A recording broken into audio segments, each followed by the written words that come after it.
Un seder, c'est une soirée qui va dans un certain ordre. Il faut de l'ordre. Donc il y a, le soir du seder, quelque chose de très grand qui se passe. Quand on se met en colère, tout part. Toute la lumière, elle part. Terminé, il n'y a plus rien.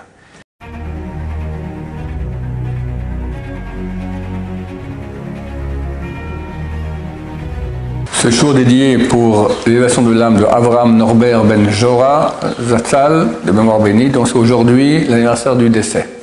Alors la question de Rouven. Pourquoi Hachem il a fait autant de miracles à Pessah? Pourquoi il a fait autant de miracles à la sortie d'Égypte? Les 10 plaies, tu veux dire? Ouais, les 10 plaies, ouais. Ok. C'est vrai qu'il aurait pu... D'ailleurs, c'est intéressant parce que lorsque mon cher Rabbeinu vient la première fois voir Pharaon, il lui dit « Ouais, je suis envoyé par Dieu. Laisse mon peuple aîné, Bechori Israël, le peuple d'Israël qui est mon aîné, laisse-le sortir, sinon je tue tous tes fils aînés. » Et on voit que ça a pris 10 plaies pour arriver au fils aîné. Pourquoi Dieu il a fait 10 plaies, le sang, après les crapauds, etc. Alors plus directement, voilà, Pharaon dit non, ok, on tue tous les fils aînés égyptiens et on sort, terminé. D'abord, il faut savoir que dans le chiffre 10, alors on va dire explication avant de rentrer dans les choses plus profondes. Au niveau plus simple, tout simplement,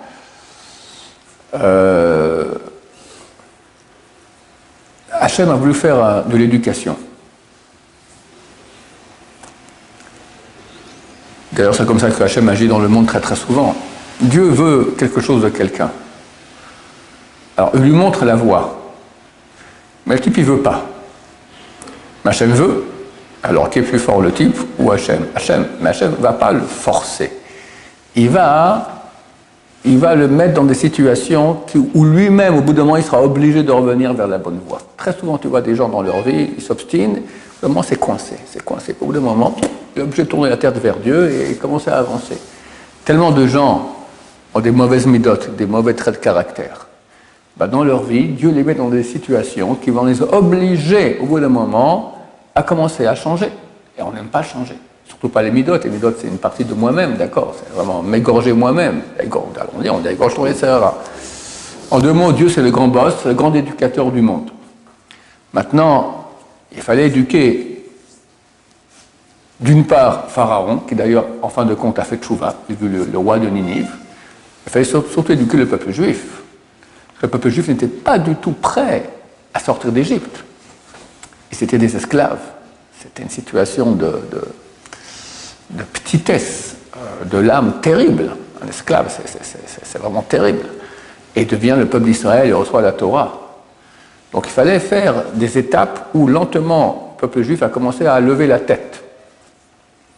On est sorti d'Égypte, donc le 15 du mois de Nissan, en printemps, mais en fait, chez Iboud, l'esclavage, il a cessé déjà au mois de Tishri, 6 mois auparavant. Et chaque plaie, il y avait, pendant une semaine, il y avait la plaie, et auparavant, il y avait 3 semaines d'avertissement. Donc ça fait une année entière. Donc pendant une année entière, non, 10 mois, d'accord? Donc pendant les 4 premiers mois, ils étaient encore en esclavage. Après seulement ça a cessé, etc. Donc il y a l'éducation du peuple d'Israël à connaître Dieu. En une fois, bon, mais quand ça revient, et c'est systématique. Avertissement, boum, ça vient une semaine. Après avertissement 3 semaines, boum, ça vient une semaine. Ça éduque. Le type, il dit, voilà, ok, 1 fois, 2 fois, 3 fois, ça peut... Les Égyptiens eux-mêmes, au bout d'un moment, ils ont dit à Pharaon, mais tu vois pas qu'on est perdu. On est fichus, on se bat contre Dieu. Mais ça, ils n'ont pas dit la première fois. La première fois, ils ont imité la même chose avec de la sorcellerie. Et deuxième fois aussi. Troisième, ils ont dit, c'est la main de Dieu. C'est le doigt de Dieu, ils ont dit.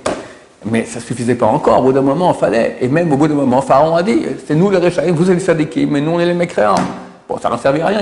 En une seconde, de nouveau, il changeait d'avis. Mais ici, une éducation. Dieu dit, je me dévoile, vous allez voir que j'existe. Ce n'est pas en une fois. Ça, c'est au niveau simple, au niveau profond. Il faut comprendre que dans le chiffre 10, il y a des choses très très grandes. En fait, le monde est bâti là-dessus. Tu verras quand même au niveau mathématique. D'accord, des multiples de 10, ça fait 100 avec un 0, après 1000, c'est là. Tu ne peux pas faire ça avec un autre chiffre. Tu feras 9 ou 7 ou 6, ça ne marche pas. Il y a un ordre qui existe avec le chiffre 10. Pourquoi? Parce que ce monde, en fait, est géré par 10 axes d'action que Dieu a, qu'on appelle les 10 sphères. D'accord? 10 sphères, qui correspondent d'ailleurs à notre corps. Nous sommes bâtis en fonction à l'image de Dieu, ça veut dire à l'image du comportement, de la conduite que Dieu a dans notre monde. On a la tête qui correspond à 3 sphères, Chokma Bina Vadat, on a 3 cerveaux. Après, on a 6 parties qui correspondent aussi au nom de Dieu. D'accord?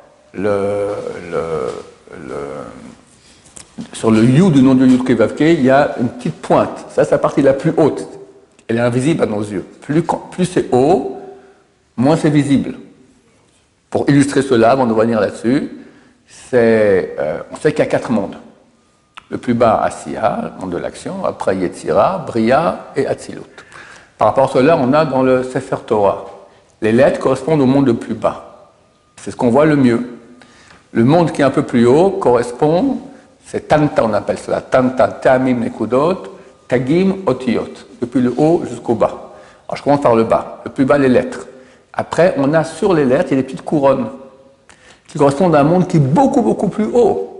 Mais à nos yeux, il est plus loin, donc on ne le voit pas. Donc c'est qu'un petit signe tout petit.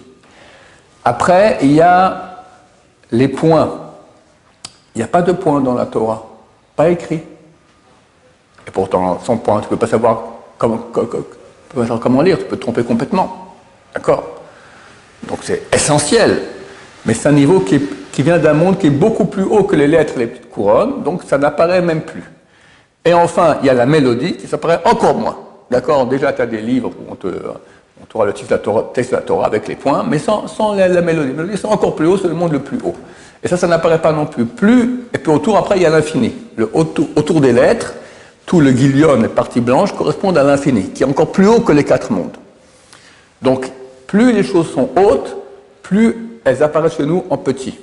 Le monde, la sphère la plus haute s'appelle Keter. Keter, c'est la couronne. Ça correspond à l'endroit des tefilin, ici. C'est la couronne, d'accord?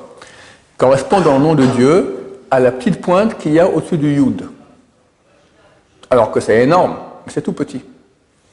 Et après, tu as la lettre Yud qui correspond à la Chokhma, c'est la deuxième sphère, sagesse. Le He correspond à la Bina, correspond à la perspicacité, on va dire comme ça. D'accord. Chokhma, c'est l'information que tu as. Bina, c'est comment faire sortir de l'information d'autres informations. Bin, c'est du mot ben, entre. C'est entre, c'est très intérieur. C'est vrai que les femmes ont plus de Bina que les hommes. Parce qu'elles sont intérieures, elles sont des choses que les hommes ne voient pas. Des fois, tu dis, tu dis un truc, hein, je pense faire comme si, tu dis comme ça, et puis elle a complètement raison, parce que toi, tu n'as pas saisi, là, elles voient les choses beaucoup mieux. Ça vient de l'intérieur, et c'est entre les deux, tu arrives comme ça à une troisième chose. Tu prends si A est égal à B, B est égal à C, alors A est égal à C. C'est un syllogisme en français, ça s'appelle la Bina. Ça, c'est la Bina. Donc, c'est 3 parties, Keter, Chokhma, Bina, ou on dit aussi Chokhma, Bina, Vedat, dans les sphères. 3 premiers correspondent à la tête. Après, tu as la lettre Vav, correspond à valeur numéro 6. La valeur numérique de Vav, c'est 6. 6, ça correspond aux 6 coins qu'il y a dans notre corps. Les 2 bras, le tronc, les 2 jambes et organes sexuels. Ça fait 6. Et pour faire venir Hey, ça correspond soit au gland, soit à la femme. D'accord? C'est le malchut, c'est la royauté. Donc on a les 10 sphères qui correspondent au nom de Dieu, et nous on est bâtis comme ça. Donc quand Dieu agit par 10, c'est pas n'importe quoi qu'il a choisi. Ça correspond à des choses extrêmement hautes d'un ordre, on va dire kabbalistique, qui correspond à quoi? Où est-ce qu'on a encore 10 dans la Torah? À 2 endroits. 1, la création du monde. Dieu a créé le monde en 10 étapes. On dit qu'il a dit parler de Dieu. Vayomer Elohim, et Dieu dit. En fait, si on compte, il n'y en a que 9. Alors le premier, c'est le mot Bereshit. Pourquoi? Parce qu'il n'y avait pas encore de monde, donc c'est pas quand on dit, et Dieu dit, il s'adresse à quelqu'un, il n'a encore rien. Alors à qui il s'adresse? À rien. Mais c'est aussi une parole. Il y aura 9 Vayomer Elohim, mais il y a le 10e qui est Bereshit. Et il y a encore quoi de 10 dans la Torah? Les 10 commandements. Et c'est clair qu'il y a un rapport très très précis entre ces 10, 10 et 10, qui correspondent aux 10 sphères. À la fois que j'ai fait un cours là-dessus, j'ai beaucoup réfléchi sur la question. Mais par exemple, mais ça marche à l'envers. Bereshit, c'est le plus haut. C'est le premier dans la création. Ça correspondra au dernier des 10 plaies, qui est la plus haute, qui correspond aux aînés qui meurent. Maintenant, Bereshit, c'est, le Gaon de Vilna dit comme ça, c'est les Rachetevot, ce sont les initiales de Ben Rishon Achar Shoshem Yom Tifde. ton premier fils après 30 jours, il faut le racheter. Donc, rapport ici avec l'aîné. C'est quoi l'aîné? C'est quoi aîné? C'est quoi aîné? Pourquoi l'aîné, il a une sainteté comme ça? L'aîné, il dévoile qu'il a un père. Il fait du père que le père soit père.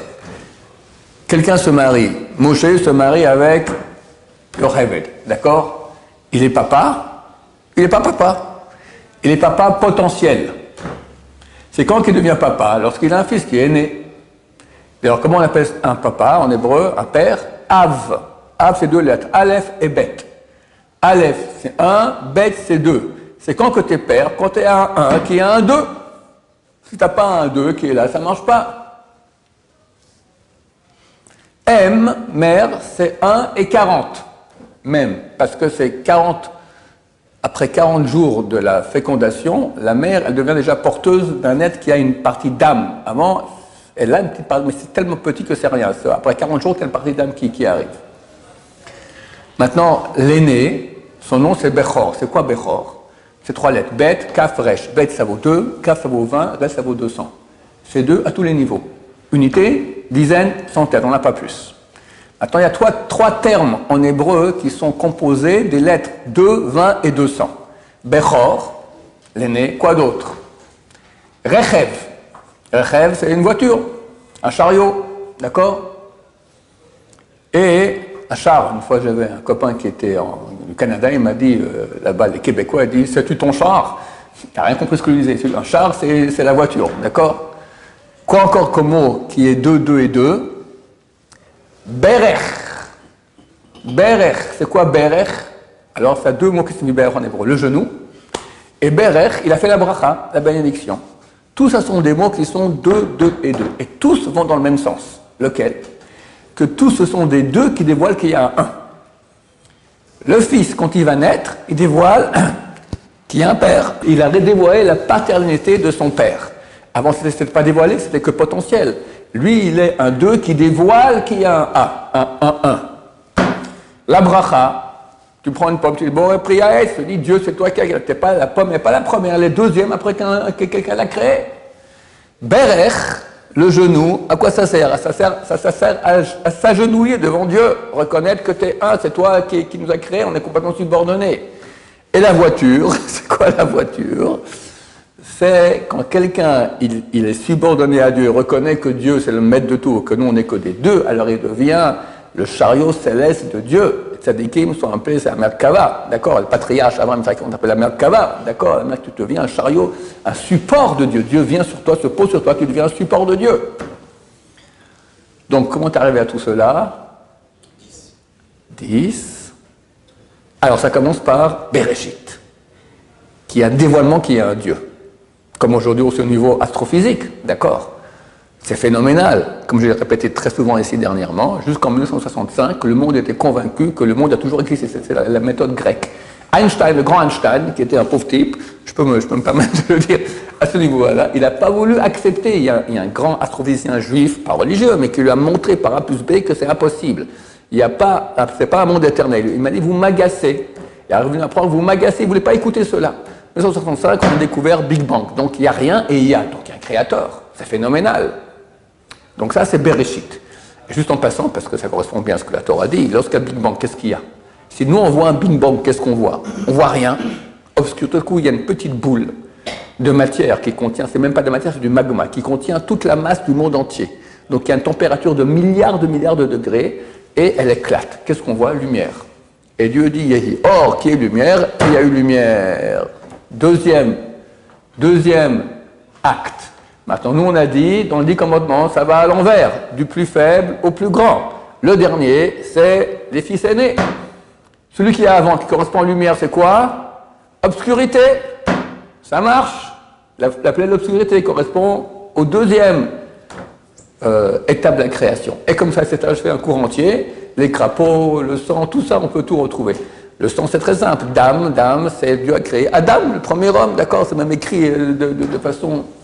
le dernier, le dernier de la création, c'est l'homme, et le premier des 10 plaies. Donc il y a un sens très profond à tout cela, qui correspond aussi au décalogue, aux 10 commandements. Alors pourquoi il n'y a pas eu 10 tribus? Alors, au niveau kabbalistique, il y a aussi des choses qui fonctionnent avec 12. Je ne m'y connais pas suffisamment bien, mais c'est vraiment comme ça. D'accord? Il y a des partages de choses comme ça. Il y a aussi 12. Moi aussi. Non seulement les mois, bien sûr. Il y a un livre qui a été écrit par Avraham Avinu. Ça vous intéresse? On peut acheter dans le commerce. Ça s'appelle Sefer Yetzirah, le livre de la création. C'est lui qui a écrit cela. Adam qui a écrit? Non, Sefer Yetzirah, c'est Avraham Avinu. Il y a un commentaire du Ravad, très grand rabbin du Moyen-Âge, espagnol, il y a 900 ans peut-être. Et là-bas, on dit que grâce à ce livre-là, les sages d'Israël arrivaient à créer des êtres humains. C'est-à-dire le livre de la création. Bon, il ne faut pas s'amuser à ça, mais quand vous serez tous bientôt des grands sages d'Israël, vous pourrez créer aussi. On peut créer quelqu'un sans parole, on n'arrive pas à créer quelqu'un qui parle. Ça, il faut vraiment la main de Dieu. Et une fois dans le Talmud, c'est marqué, il y a un type qui est venu vers un sage, et le sage lui parle, il répond pas. Ah, t'es un que nos copains ont créé, d'accord, allez, dégage, arrête de m'embêter. Il n'est même pas capable de parler, tu comprends? Ça se faisait. Alors, Bizarre, je ne sais plus, tous les veilles de Shabbat, il crée un mouton pour l'égorger, l'Ervot Shabbat Kodesh. Donc, il avait des capacités très grandes. D'ailleurs, j'ai fait un petit chidouche qui n'a rien à voir, mais je ne peux pas m'empêcher de le dire. C'est marqué, à propos de Purim, c'est marqué que Esther, sauf Ktuvim, c'est la fin des Nevi'im, des prophètes. Alors, au niveau chronologique, c'est vrai, c'est la dernière. Mais qu'est-ce qu'il y a dans cette fin qui fait que ça change après? Et le Leshem, c'était le Rav Eliashiv, le grand-père de Rav Eliashiv, qui a écrit un livre qui s'appelle Leshem Shmo Ve'achnama. Il s'appelle le Rav Shlomo Haikel Eliashiv. C'était un grand kabbaliste, le plus grand kabbaliste ashkénaze qu'il y a eu les derniers siècles. Et quand il sortait un livre, il envoyait au Ben Ishraï à Bagdad, qui mettait des habits de fête quand il recevait le nouveau livre du Rav Eliashiv. Ben Ishraï, c'était le plus grand kabbaliste aussi du monde Sfarad des derniers siècles aussi, d'accord? De énormes kabbalistes. Alors Eliashiv, il pose la question, il dit, on voit dans les prophètes, vous êtes le Navi, on voit que les prophètes qui ont ressuscité des morts. Et le Navi, il a ressuscité un. Son élève, Elisha, quand il accompagne le Navi qui va mourir, il est parti vivant, il y a des chariots de feu qui sont descendus du ciel et qui l'ont pris. Alors il dit à son élève, demande-moi, je vais mourir maintenant, demande-moi ce que tu veux. Il dit, je veux être 2 fois plus fort que toi. Il dit, c'est ce que tu me donnes, c'est très dur. Mais si tu vois maintenant les chariots descendre de feu me prendre, tu pourras être. Il les a vus. C'est quoi 2 fois? Que lui, il a ressuscité 2 personnes. Elisha le prophète. Demande le Leshem, qu'est-ce qu'on en fait un plat? Tu sais combien dans le Talmud il y a d'histoires de gens qui ont ressuscité des morts? Mais c'est à gauche et à droite. Dans le traité de Megillah, Rabbi Zera, je crois, Rabba, ils ont fait le repas de Purim ensemble. Rabba s'est levé, il a pris un sabre, il a égorgé Rabbi Zera. Alors je m'excuse, il a ressuscité. On n'en fait pas un plat, d'accord, c'est courant.